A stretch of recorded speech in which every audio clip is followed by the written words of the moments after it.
afternoon and welcome to Conversations with C News. On set with me today is Bajan sensation Damian Marvay, known to his adoring fans as Marvay. So welcome and thank you for joining us. Hello Dion. Hello CTV, Conversations with C.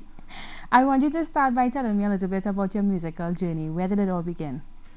From the womb, from early. I have listened to the radio and sang as long as I know. I'm just imitating what you hear, you know, Michael Jackson, Thriller, whatever it was, the Barris Hammonds and the everything at that time in the 90s, everything, all R&B, Boys to Men, blah blah blah blah blah. And I segued from aviation science and management and flying into the love, and it is now a profession, my job that I go with. Okay, so how long ago did you actually start to pursue music as a career?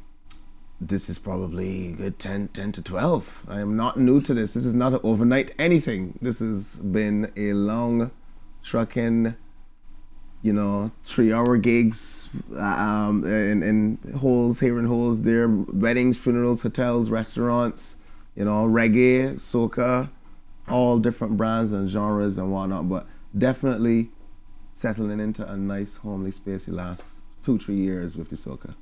Okay, so you mentioned a bit about aviation. Mm-hmm. Tell me a bit more about what you did before you started to pursue music professionally. Well, at the time, most people and most parents in Barbados would prefer people, and this was pre-Fenty, pre-Rihanna, pre-Robin, the ambassador of all of our lives in that 166 square miles. And it was more expected that you would go the lawyer, doctor, especially the school I went to, Harrison College. It's expected that you are to follow the normal job route. Mm-hmm. So I love aviation, love planes, and I wanted to fly. I went to learn to fly in Florida, at Florida Tech. Big up the Panthers, anybody from Trinidad that has ever gone to Florida Tech to study engineering. And I did talent shows, and talent shows led to, one little pat on the back. Just do a lot, I mean, it's a good job. You sound good. And from the dancing and the talent shows and the singing and whatnot, I couldn't help it. I would come home and record on my laptop, just get instrumentals, had a little dinky microphone, and I just start putting sound on instrumentals and letting a person hear, my close friend, Antonio, and he said, not bad, you should keep doing it. And 10 plus years later, here we are. How did your family respond to the switch? They did not like that. Of course, I was at an expensive university in Florida studying aviation, you know what I mean? There was not about that. That was a dead end, so to speak. And it has been a struggle the entire time, even now, although the music is succeeding and whatnot. I just liken it to they just want you to be stable and secure. So this industry is not the most, we don't have a pension. That's one of the things that all artists say. We don't have pensions. So every day, every moment is a grind towards getting to a comfort, to having your brand and your company solid. So they've come around. A lot of my family members have come around. There were a few that was on board from day one because they love the music, my aunt Beverly.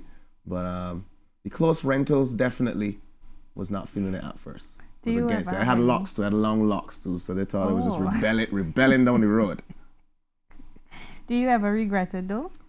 No, man, no. I here in Trinidad right now, chilling with Dion on TV. Speaking to Trinidadians, like it is and all the other places that I get to touch.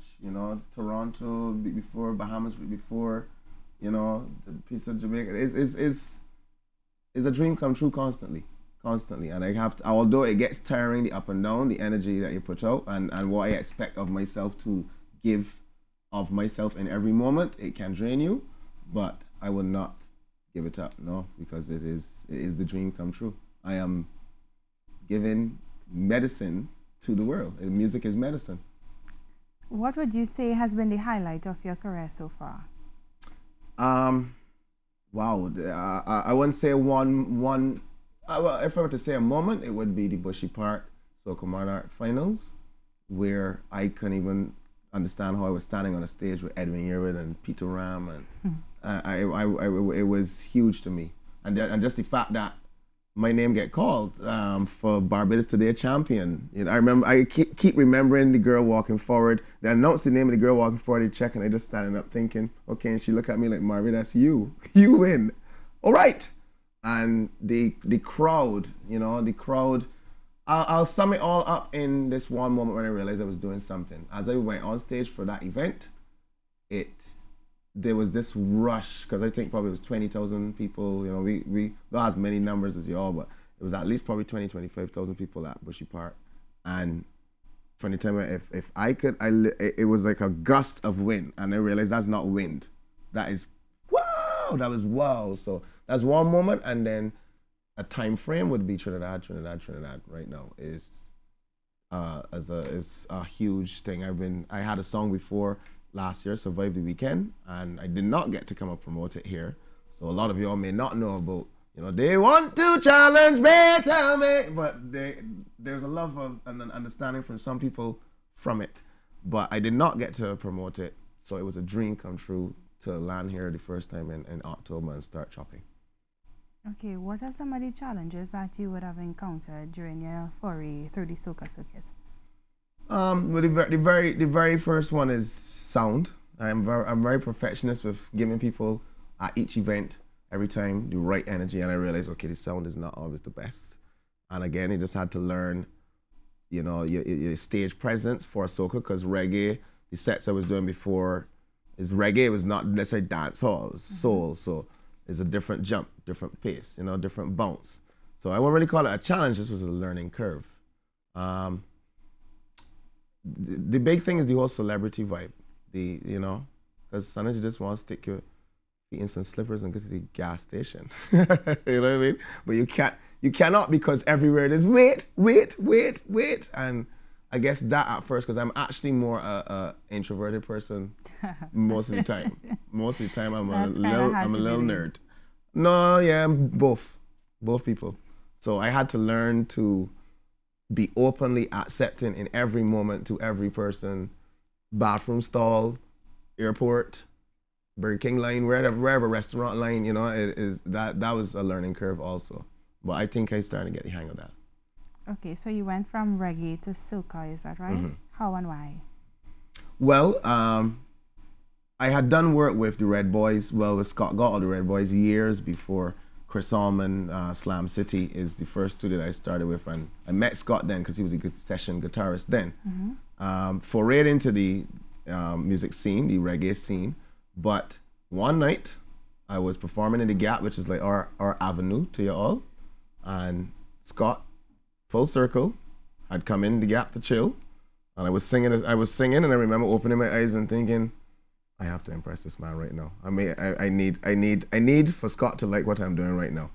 And I just had a good set, had a good energy, and he called me 2 weeks later and said, I talked to Mikey and we would like you to come in. We want to work with you. And I was scared at first because I was not actively trying to get into soca at that point. It is that I was doing what I was doing, and he saw what I was doing, and he wanted to marry the two things. So it was a one fateful Wednesday night in the Gap in Barbados. Scott Galt saw me, called me in, and the rest was history. We start cooking the music, and the rest was history. Okay, do you write your own songs? I write my own songs, and I also write with Jamal Miller. I write with Keegan from Bad John. There's been a long list of songwriters and more yet that I would like to collaborate with. But yes, I also write. I write for other people also. So your song for this year, Know Your Face. Know Your Face was a co-write. Okay. The name of the group is Seventh Wing, and Jamal Miller is one of the main songwriters. I'm looking forward to working with Jamal. I think he's supposed to be coming to Barbados in March for like a week, and we're gonna lock down and we can just go in on some tunes. So I'm really looking forward to that because his pen, his style is very much along my lines. So the two of our heads together, just I think will continue to produce things that feel familiar but still feel different. Because that's one of the things I love about what people say about my songs, that, you know, I never heard that in a song before. You know, I remember the name but not in face. You know, it is a goal of mine to work with as many producers and songwriters I respect here in Trinidad and in the region too, anywhere. Plans to enter Soca Monarch? Yes, I have to do it. I feel I have to do it. You can't come here and that's like you're walking. I don't know. You're walking out the island. You don't get married. You know what I mean? You got to put the cherry on top. So if you will have me, if this country will have me in those realms and those, just to be, I know it sounds kind of hallmarkish, but just to be a finalist will be another dream come true. I want to be a huge thing, just like the Bushy Park I mentioned before, and see what is the effect for real. And it's not a club or a fete. No, it's a bigger deal. So yes, that is definitely one of the goals. Are you satisfied with the published response to your 2017 offering? Satisfied? I mean, I don't know. But what I'm thinking of when I hear that is, I'm not content. I am happy, but contentness for me, I don't know how that's gonna come, because if I am exciting you, all I'm thinking about is what is the next thing. So I appreciate that you liking this thing, but I am on, I gotta keep your interest. So I'm very excited about the love of Know the Face, but January becomes March and March becomes November, right? So what does he have then is what I'm thinking about. What do I have for y'all next year, next season? Because I want the relationship to keep going. But yes, the response to this specific song is overwhelming. I am humbled and blown away, and I just want to keep giving you all more good vibes, good music. Who are some of the artists locally that you would like to have musical collaborations with? Well, the list, I mean, come on. You got Voice, you got the Pretty, you got the Kess, you got the Patrice, Marshall, the Boy, I mean, I could go on. There's Irfan Alves, there's so many people. Aston Isaacs, I just met MX Prime right now, doing this country in with that song, right? Full Extreme. I really like, there's a lot of people I can think of. Plenty. Like, come on. It's just too many to list.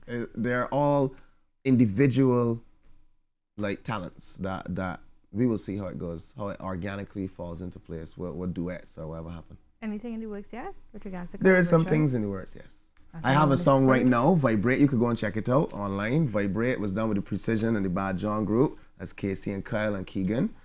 Got to meet also Kenny Phillips, because there's a family unit. And they also did Tomorrow with Anson Pro and the Red Boys. That was a collaboration between Anson and the Red Boys, Trinidad Barbados connection. So I already have started chopping down that list, my go-to list. Okay. So we will see what comes in the future. There's another thing I don't really want to talk about it too much, but you mentioned it, so you probably want to tell me a little bit about it. Only to tease. I'm sorry. Only to tease. Watch this space. Only to tease. And I hope you all like that too. But it is something for this carnival, a feature, a vibe. And we'll see how you all take it. Okay. Very humble by that one. What are your interests outside of music? Nerdation. Pure nerdation. Right now, I'm obsessed with keeping up with Donald Trump. I'm obsessed with world politics, geopolitics, anthropology, astrophysics. As I told you, there's the intrinsic person and the extrinsic person. That person is a Sudoku playing, nerd. I also love volleyball. I love hiking, like adventure. I like swimming. I like physical, just going out into nature, especially hiking. And those are my things. If it's not learning something new that I didn't know before, or trying to figure out the patterns of the world and humanity, it is just having fun again, sweaty, some beach volleyball or something. Okay. So what's next for Marvay? Tell me a bit more about your plans for 2017. Well, I would like to see, your country is the Mecca, and I would like to see what being here does for March and April and June and whatnot. Definitely, we are already cooking the Barbados summer stew of goodies. Bird Boys, we already trying to get into. We got a reggae project also that we're working on. There's so many more touring. Main thing off the top of my head though is more songs. I want to see the arsenal. I don't want to imagine it. I don't want to be questioning. I want to already know. There's most top artists already know. There's some Trinidadian artists already know what I got for next year Carnival. Mm-hmm. Next year Carnival. You know what I mean? Or we can save that one. You know, I want to have that kind of just a pot of songs. So as I said, as much collaboration as possible is, you know, that's what I'm looking forward to. More music. Okay, so are you married? Do you have kids? Tell me about your family life. I am. No, I'm not married. I'm single. I have a 9-year-old son with a young lady that I met at university in Florida. We was together for 10 years. Did not work out. But no, not married. And my son is my force, is my life.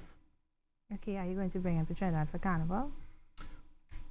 No, well, he's in school. He lives in New York. Florida. He's a Okay, New Yorker. okay. His mother's a New Yorker from the Bronx, Boogie Down. Start the beginning of hip hop rap. I literally lived with them in the projects that Cool Herc first started playing in Story Avenue projects. Yes, so that was a come home crazy moment to be actually. You know, I always dreamt of being a fan of Jay-Z, Biggie, you know, DMX, whoever, any Wu-Tang. Being a fan of that, to end up living there and going through all the seasonal cycles and whatnot was a very, very huge deal. So I Damari will not be coming down for Carnival, no. But I do miss him. You know, you have him in my head right now because I would love to see him right now. I would love to go to New York right now and see him. You could Skype him after the interview. You know. Do you find it difficult, though, to balance your personal and professional lives? Or is yes, definitely. It is. That is the number one thing because of the energy I expect of myself for each person. There's moments that I have to be. I got to process and be alone. But the waves don't stop coming, you know, the energy of people. As I said, you just might want to go to a gas station to buy a drink. And I can't tell people no at times. So it's about knowing the boundaries for myself and knowing when, okay, it's time for you to stop now. It's time for you to chill and just be a person watching TV. It's just time for you to go and watch a movie. Turn it off. As we prepare to wrap up, tell me, what do you like most about Trinidad and Tobago? Your energy. There's a confidence in each person. I mean, there's a spice. There's a certain energy. We have it too, our own form of it. But I'm loving your form of it. I'm also loving the female form of it in this country. Sure you are. Yes. It's just I don't know. Another place I think of like that is Toronto. Like you hit Toronto and the girls in Toronto just seem one time like just confident, rolling, doing their own thing, you know what I mean? Beautiful women like yourself, you know, professionals, you know, doing their own thing, and I like that. But definitely, and I'm only now getting to feel it. I'm loving your carnival energy, which is different to ours and apparently wilder. So you know, ours is. I wouldn't say ours is not wild, but y'all have like it is more intoxicated. Y'all are more intoxicated by ours, maybe because of the time frame with New Year's. I don't know. I will figure it out. But in Barbados, we have a shorter time, so to speak. Also, y'all start planning and doing things from an earlier time. So maybe we need to start crop over earlier in Barbados or something. But the energy at a all-inclusive, the energy at a fete is on the street. Just nice people, good people. All right. Well, Marvay, thanks so much for coming. Thank you very much, Dion. For being so gracious and answering my questions. No problem. And I wish you continued success and all the best for 2017. People, if you know this song and you're out there and you're somewhere listening, I can just say, sing along with me, all right? If I could count every grain of sand on the beach, would there be more than every waving hand in the street? Yeah. Please pardon me if I don't know your name, but I know the face. Sing along.